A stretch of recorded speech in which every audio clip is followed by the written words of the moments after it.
నెల్లూరు జిల్లాలో ABN కథనాలకు YCP నేతలు వణికిపోయారు. MLA దిగి వచ్చి సొంత ఖర్చుతో శిలాఫలకాన్ని నిర్మిస్తానని హామీ ఇచ్చారు. కోవూరు నియోజకవర్గంలో టీడీపీ హయాంలో ఆవిష్కరించిన శిలాఫలకాన్ని వైసీపీ నేతలు ధ్వంసం చేశారు.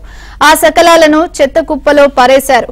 శ్రీవాణినగర్ పేరును సుబ్బారెడ్డి నగర్ గా మార్చుతూ ఇకపై అలానే పిలవాలంటూ బెదిరింపులకు దిగారు.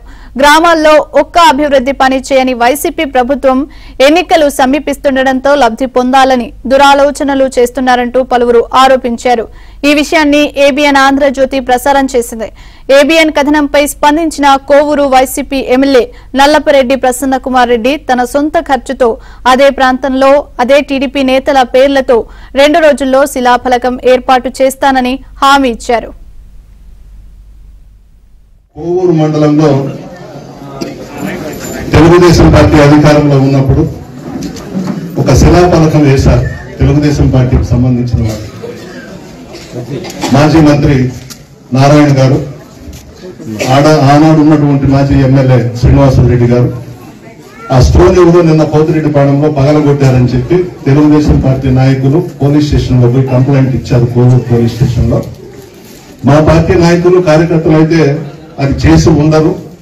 ఏదన్నా ప్రభుత్వానికి సంబంధించిన కార్యక్రమం ఏదన్నా చేస్తుంటే అడ్డు వచ్చిందేమో, తీసేశారేమో నాకైతే తెలియదు. పంచాయతీరాజ్ ఏఈని, ఆర్డబ్ల్యూఎస్ ఏఈని ఇక్కడికి రమ్మన్నాను. నేనే 20,000 ఇచ్చి పంపిస్తున్నాను.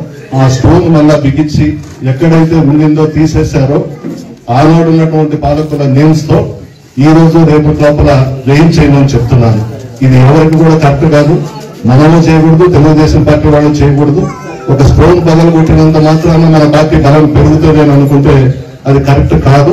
కానీ నాకు తెలిసినంత వరకు మా పార్టీ నాయకులు కార్యకర్తలు ఇది చేసి ఉండరు. ఏఎస్ నిధులు రమ్మన్నాను. ఏ డిపార్ట్మెంట్ కి సంబంధించిన స్టోన్ 20,000 నేనే ఇస్తున్నాను. ఈ 2-3 రోజుల్లో వాళ్ళ స్టోన్ పెట్టి